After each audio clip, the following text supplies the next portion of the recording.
Welcome to Profile Building, the podcast by Advance My Profile.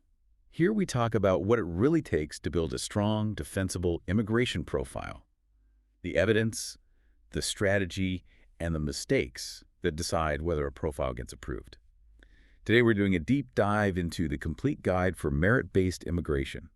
Our mission today is really to figure out why so many highly skilled professionals are missing out on global mobility. Right. Just because they misunderstand the rules. And we're going to break down this thing called the profile gap.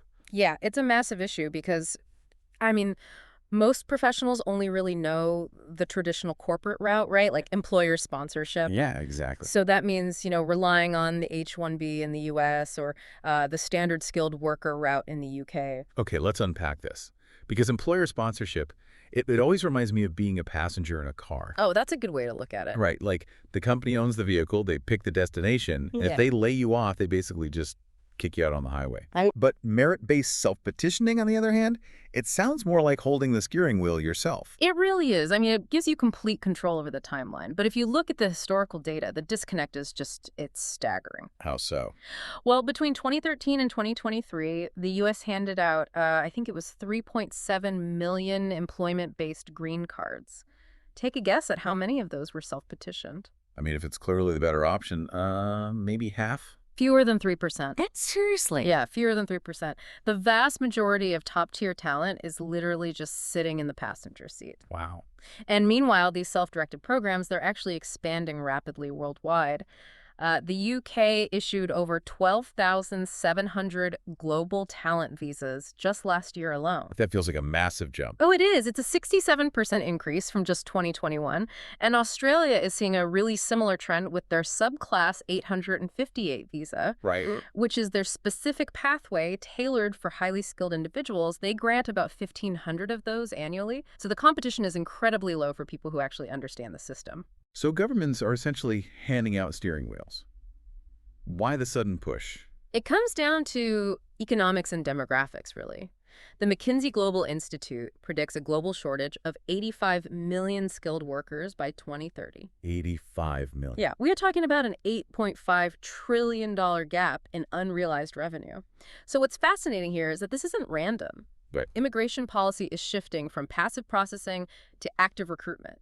Governments are aggressively targeting STEM to fill this specific void. Oh, which explains things like the U.S. CHIPS Act. Exactly. Because they're explicitly prioritizing, semiconductor and AI research. Yes, and adjudicators, the officers who actually sit down and review these applications, they are explicitly instructed to give heavy preference to work that advances those national priorities. Interesting. They aren't just letting people in, they are strategically sourcing talent to build domestic industries. Okay, but here's where I get lost.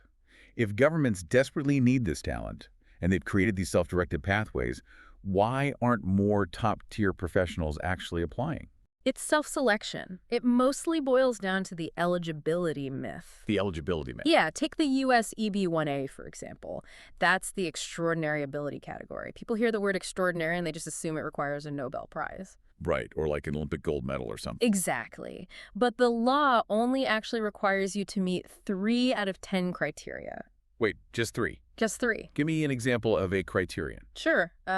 Publishing scholarly articles in your field. Okay. Or acting as a judge of others' work, or even just commanding a top quartile salary. Oh, wow, that's it. Yeah. Or take the EB-2 national interest waiver. Under a specific legal precedent known as the Donosar framework, you don't need to be world famous. Right. You really just need to prove that your proposed work has national importance. Okay, I have to push back here, though. Sure. Because you're making this sound like a walk in the park. But the data tells a really different story. It does. Like, in 2022, 44% of U.S. I-140 petitions, which is the main application form for these green cards, they were hit with a request for evidence, an RFE. Yeah, that's true. So if the bar isn't just for Olympians, why are nearly half of these applicants hitting a massive legal wall? Well, that is the profile gap. Okay. There is a massive distance between your actual real-world brilliance and what legally counts as evidence. Oh, I see. Because adjudicators, they do not care about a well-formatted resume. To them, a resume is just a subjective list of claims. Right. Anybody can write anything on a resume. Exactly. They evaluate specific, legally defined categories of evidence. They need a strategic evidence architecture. Evidence architecture. What does that actually look like? So, say you claim to be an industry expert. An adjudicator wants to see indexed, peer-reviewed publications. Because it's objective. Yes. It is third-party validation that removes your personal bias. They want media coverage specifically about your work. Yeah, that makes sense. Or independent recommendation letters from people who haven't worked with you, but who cite your research. It's all about structuring objective proof, not just listing accomplishments. So it's not really just about being a high performer. It's how you document it, translating that performance into their legal language. That is exactly it. And honestly, I want to leave everyone with this final thought. Sarah, go for it. Look at your own 15-year career right now. If an adjudicator pulled up your public record today, do you actually have the evidence architecture to prove your brilliance? Or do you just have a really good LinkedIn profile? Wow, that is a sobering question to ask yourself. Just having a great LinkedIn profile is definitely not enough. No, it really isn't. Well, if you want to stop being a passenger and finally take the steering wheel of your immigration journey, make sure to like, subscribe, and follow the podcast for more deep dives into mastering your profile. Thanks for joining us, and we'll see you next time.